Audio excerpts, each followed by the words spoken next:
Hello, welcome. I am Richard Carey, the host of the Bcamp podcast, and today we have with us Tim Berryman, who is the CEO and co-founder of Aspen AI. So thank you, Tim, for joining us. We're so happy to have you with us today. Thank you, Richard. And to get started, Tim, can you tell us a little bit about Aspen AI? Yeah, Aspen AI is a startup company focusing on helping large companies, typically billion-dollar plus companies, on enabling data science and AI across the organization. So I come from a background of a corporate environment where I was heading up a AI Center of Excellence for 7 years for a billion-dollar company. And now I'm on a journey to help accelerate other large companies to enable it. Because there is a huge gap in the marketplace today between those who are successfully enabling themselves to go do this and those who cannot. 70 to 90% of companies fail implementing data science and AI projects, and we are here to change that number and help them out. I love that. And you've been on the ground, you've done it at a big company, so excited to hear your thoughts about this. And yeah, with that, I'd love to hear just a little bit more about your journey, you know, at Georgia Sure. Pacific and like how you ended up where you are today. Got it. Yeah, now I don't have the traditional data science background. I don't have a PhD in data science. I have not been developing neural networks for the last 10 years. I consider myself more of a business person. I grew up in the accounting and finance side.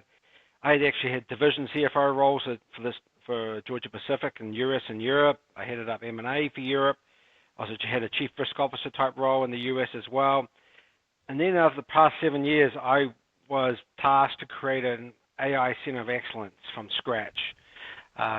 So my path is very different in terms of I was put in this role primarily because of my business understanding and perspective. And I've always been in analytics, but this is a very different flavor, another tool in the toolkit, but a very valuable one to go do that. So my background was really sitting on the finance side until the last 7 years where I took on that lead role on driving and enabling the company to be successful leveraging data science and AI. Yeah, I love that. And you referred to this a little bit right at the beginning, but I'd love to hear a little bit more about what do you think are the critical pieces of a project? Like how do you flip it so that 70% of projects are successful versus 70% fail? Yeah, so there's plenty of studies out there on success or failure rates. And generally, you're about 70 to 90% in that range of companies who decide to deploy a data science or AI initiative and they fail. There's a recent study done that 80% of projects don't even make it into production. Huge failure rates in the space, and nobody talks about it because they're trying to sell their AI solutions, whether from a tech side or a development side, and they don't want to go tell their potential clients, hey, well, I'm going to sell you 9 out of 10 times it's going to fail, right? But the reality is huge failure rates, and it's double the traditional IT failure rates. So the next question obviously comes about, which is, what is driving the failure? And people have a misconception that they think this is primarily a technology problem. And it's primarily not a technology problem. It is primarily what I call a first and last mile problem, meaning that you're not identifying the right problem to work on to start out with. So what are the core priorities that the business has? What are the top 5 priorities? And are they accelerating or enabling those priorities through data science, AI, etc.? And are they matching up those technology solutions to the right problem? And often they are not. They don't even select the right problem out of the gate, and they're doomed for failure as a result. Are they including the right people from a project team standpoint? Do they know how to appropriately scope these projects? People think of these initiatives as like a traditional software development, but it's different. It's different in the context. A lot of it is more of a proof of concept in the beginning. During your exploratory data analysis phase, you're actually just trying to prove, can I even solve this problem to the degree of accuracy that people can act and create value from it? And you've got to get through that phase. It's a very iterative phase, but it's a different process. and you're going to set yourself up for failure if you don't address that first mile appropriately and find the right projects, match it up with what is possible, because a lot of people don't understand what is possible, and can get the right project team together. The last mile. The last mile is where most companies get stuck in these endless pilots. They will be doing this piloting for years. They will be, they haven't properly defined what the exit criteria is. They don't know how to value the data science or data or AI initiatives in the first place. They don't know how to get the executives excited. They get caught in this big bang approach. Somebody will come in and say, hey, look, I want to, tell me what your biggest priorities are. Got it. Now let's start working on a 6-month project, or a 12-month project more likely. It's going to cost you $3 million. I'm a big consulting firm. Let's go after that. And what happens? They will fail 9 out of 10 times. Because you never have somebody coming into a company and saying typically, hey, based on your organization readiness, based on where you're at, I recommend you start out with a 4-week quick proof of concept, demonstrate value, generate executive support and confidence, and when you are ready, let's go to the next phase, because that's not how money is generated in the consulting space typically. Mm-hmm. That last mile is huge because you've got the whole workforce transformation problem.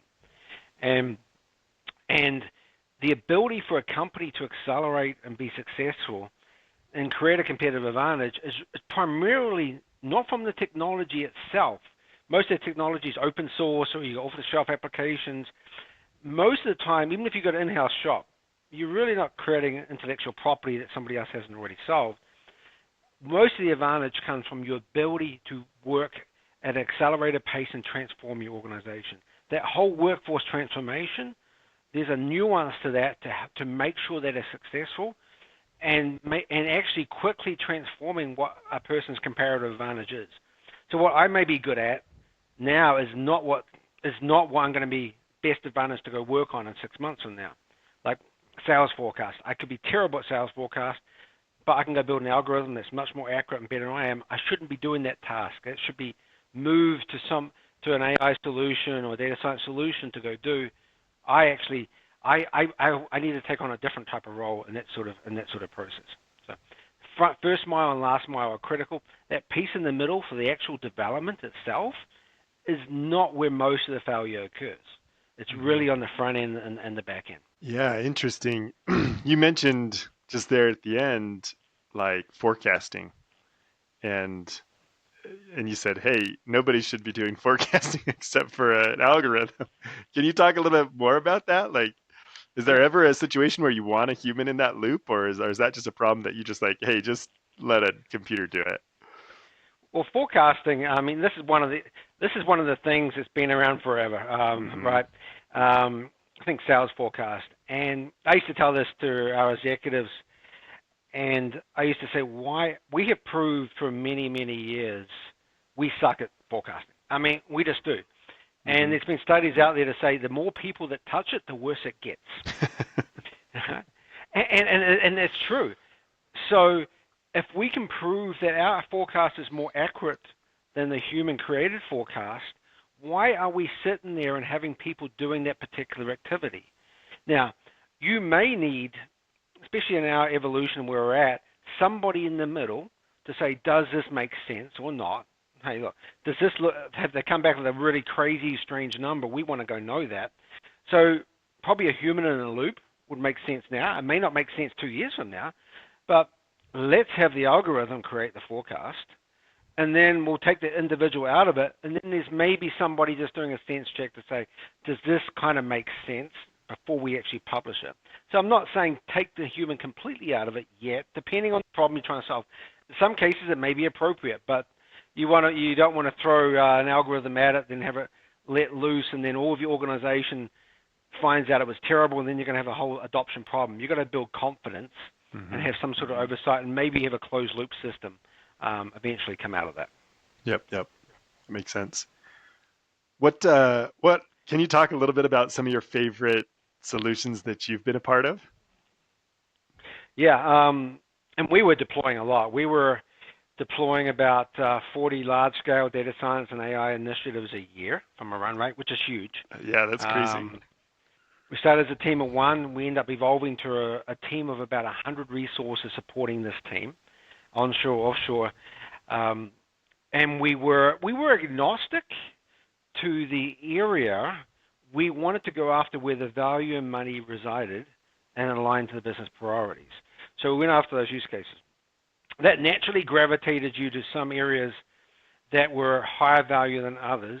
And you look at your P&L for us, being a huge manufacturing company, obviously manufacturing costs and operations was one. Sales is the biggest number on your P&L, really matter. And then the whole supply chain. We're typically the big three, and then you worked elsewhere. Now, I really like the sales aspect of it. The ability to build solutions that would augment intelligence that may already exist in other applications like sales, like in Salesforce. One that could bring in external data and bring in internal data, and can actually really generate the leads for you. It was exciting. One, to be able to create real-time predictive insights on pricing, so you know how to price at a very individual level for your products was very valuable. Down to one that fraud detection, being able to detect fraud was really, really important to us. So, and that's just, maybe it's not even fraud, it's maybe like mistakes, errors, and there's just tens or hundreds of millions of opportunity to go after there. But love those three areas: supply chain, operations, detecting when assets are going to fail, before they're going to fail, so you avoid unplanned downtime. All those sort of lot of great initiatives where you can create value, and really, really good paybacks on those.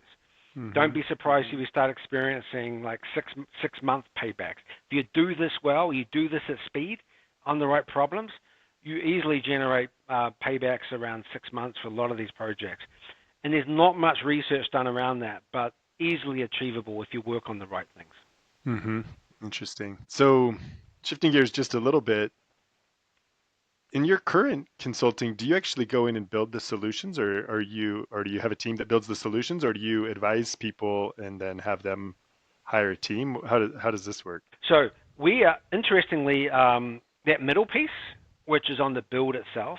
Think of us going in, and we look at them from beginning to end, and we help diagnose why they're not being successful, bring in the best practices, bring in the frameworks that's going to really be helpful, and work with the organization. Now, if we find that they need help on the actual production, data scientists, that side of it, we have partners we are affiliated with. We can go bring in. We don't personally do the build at this point in time.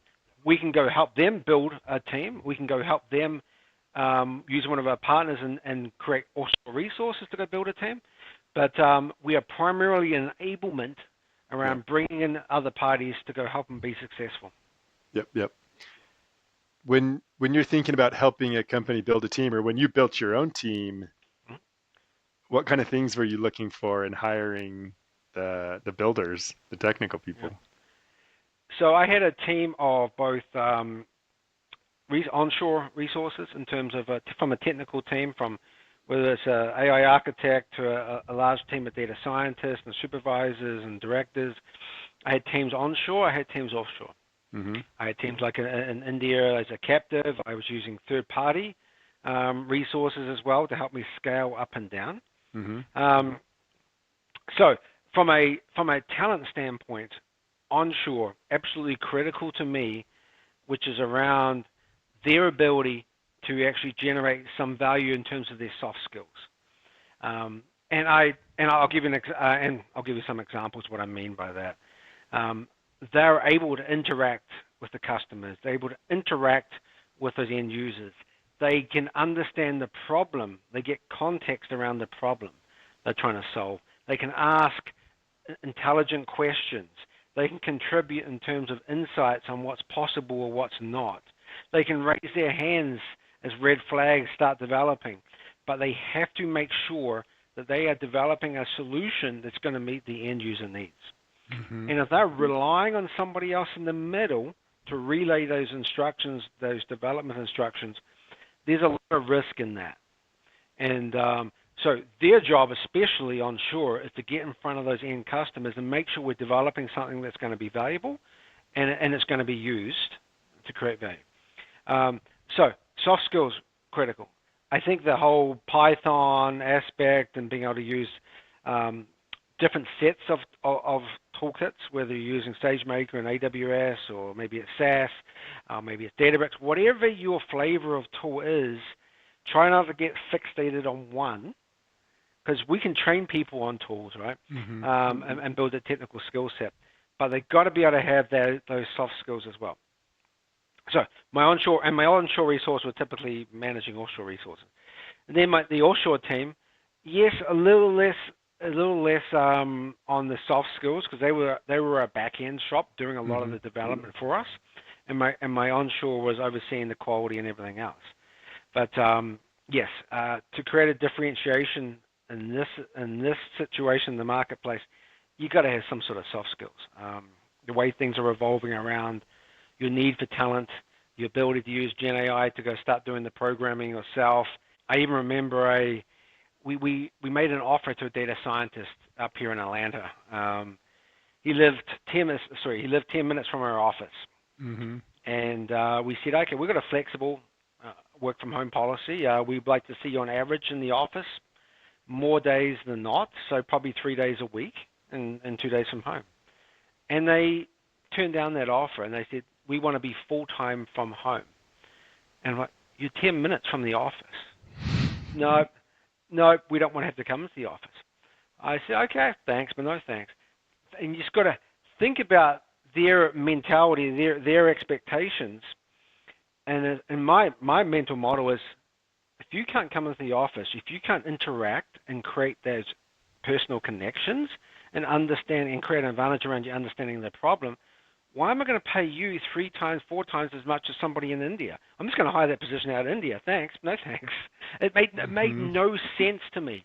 Your whole comparative advantage is your ability to create those relationships, be able to get in front of those end users, in front of those people who could really influence your career and development, not sitting at home 100% of the time. So skill sets required in how we were doing is slightly different onshore and offshore, but I even think those sitting in offshore roles can bridge that gap. It takes them a little bit harder to go do, but they can bridge that gap. Interesting. This is fascinating that the first thing that comes to mind are soft skills, because often, this is not the first thing that engineers are thinking about putting on their resumes, or maybe even maybe it's not easy to put on your resume, but.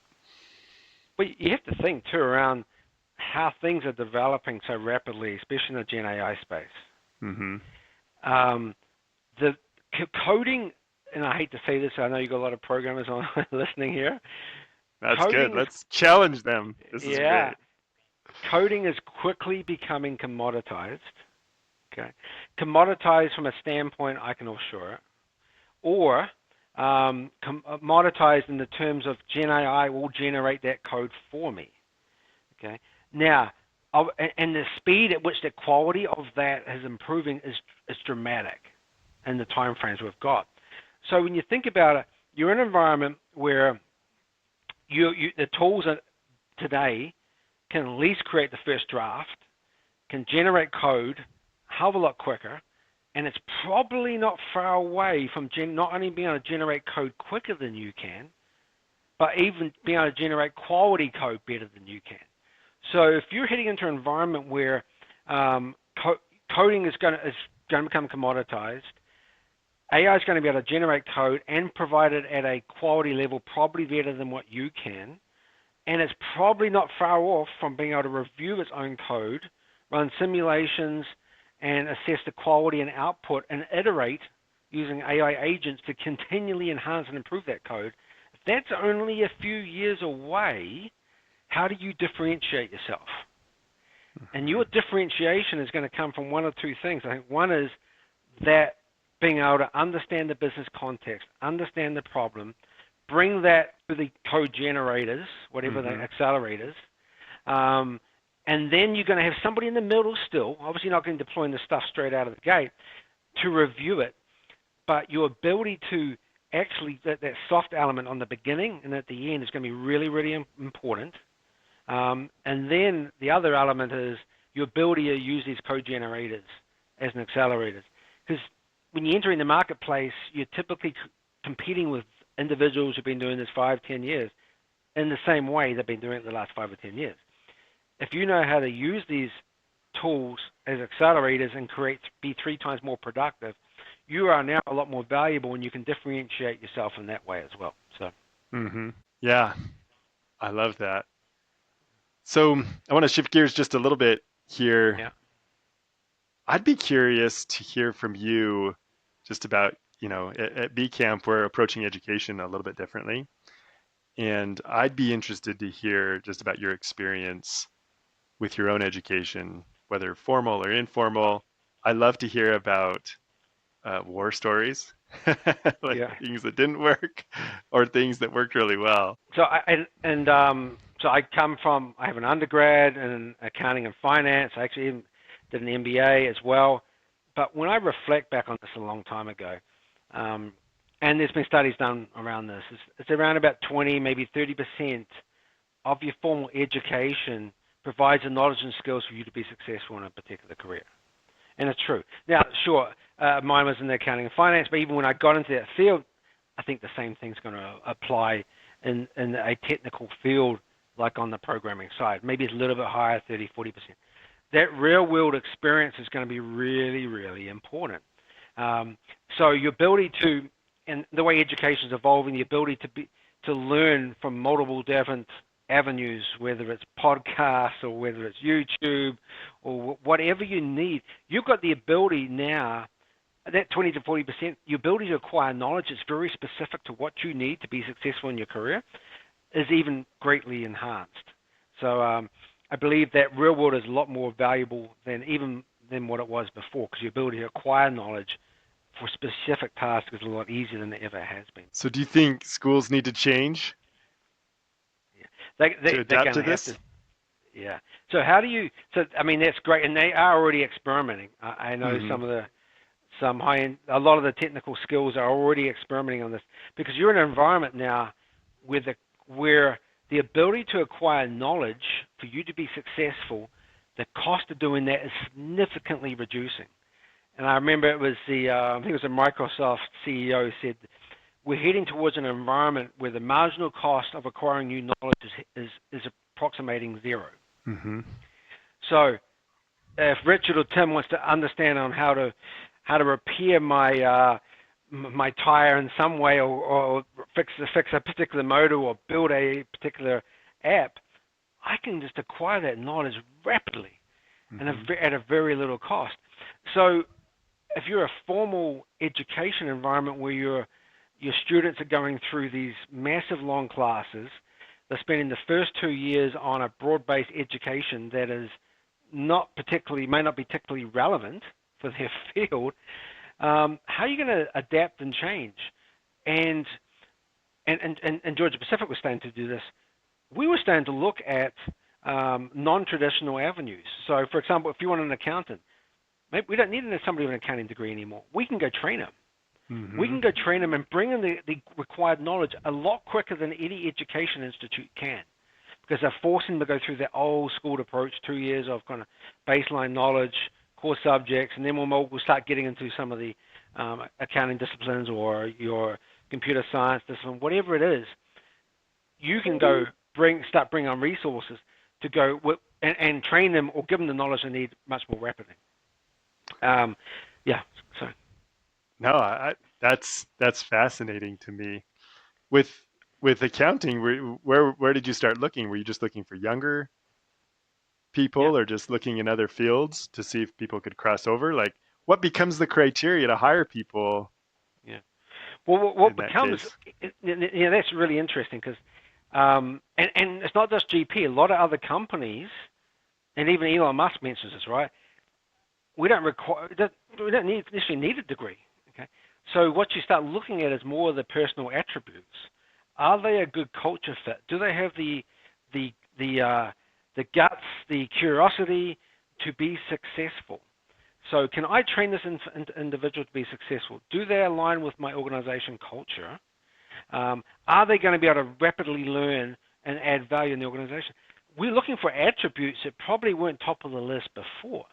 Hmm. And maybe they can still able to demonstrate some analytical prowess in a way. Maybe they're doing bookkeeping, or we can go do our own assessments that maybe don't just doesn't test them on the accounting side, but test them in other areas that would say, hey, you got the attributes. We think you'd be very successful here. Hmm. And do they have a passion to be in that particular space? So and the curiosity to be successful. So yeah, the attributes we're looking at are not always going to be there from the technical side, because you can train people on the technical side a lot easier than I can train somebody to adapt to their personality or their fit in the organization. Hmm. Much easier on the technical side. We can go do that ourselves. So, companies now are starting to do that training themselves. The cost to acquire knowledge for them is a lot easier than what it ever has been before. So now these formal education institutes have got their own competition coming down the path. So how are they going to adapt in that sort of environment and be successful? That's what they are thinking about a lot. Yeah, interesting. Well, we're trying to address this to some degree at Bcamp. So, because I think you can vet whether somebody has those types of attributes in a much quicker time frame than like a 4-year degree, and so it's just Yep. fascinating to see how this model is going to change. But And you also got the environment where some disciplines, the replacement rate is not catching up to people that are departing. And accounting is one of those where I can't remember the exact figures, but there is a lack of formal CPAs. There isn't not enough CPAs coming into the market to replace those who are exiting and retiring out. And that's not the only field. So you have hmm. to find ways to alternative forms of education to replace those pool of employees. So companies are being forced to think differently than what they had in the past. Yeah, fascinating. Well, Tim, this has been a fantastic conversation. Thank you so much for joining us. Any final thoughts or advice before we wrap up here? Yeah, here's a one other thought that might be interesting, which is I know you got a combination of listeners who are physically maybe in the Western developed countries and those who are not. Um, and maybe it's a word to the ones who are sitting in the Indias, the Chinas, the Vietnams, and lower cost countries. I believe they are advantaged and disadvantaged. They're advantaged because of the wage arbitrage. They're disadvantaged because they don't have exposure to the Hmm. problems of clients that the people onshore do. But they are in a unique position. If they can fix that problem, if they just don't accept being a back-end developer, they ask to get invited to uh, end-user conversations, customer conversations. They participate in the conversations to get context around the problem. If they contribute and provide insights, they schedule follow-up video calls, they start building the relationship. They have to work at this 2 to 3 times harder. But if they can do that, wage arbitrage benefit, technical skill capability, and the relationship and soft skills, they are gold, Hmm. right? So I don't want them to think away, well, we're just in the back off. No, they can go create a real comparative advantage for themselves because they're in a unique position as Yep. well. Yeah, I love that. I love that thought. And, it's one of the reasons why we're just online, where like we're just trying to match the right opportunities with the best people to build those, solve those challenges. So, Yep, yep, great. well, awesome. Again, thank you, Tim. No Such a problem. pleasure always to speak to you. And thank you for joining the podcast. Thank you, Richard. Take care. Thanks.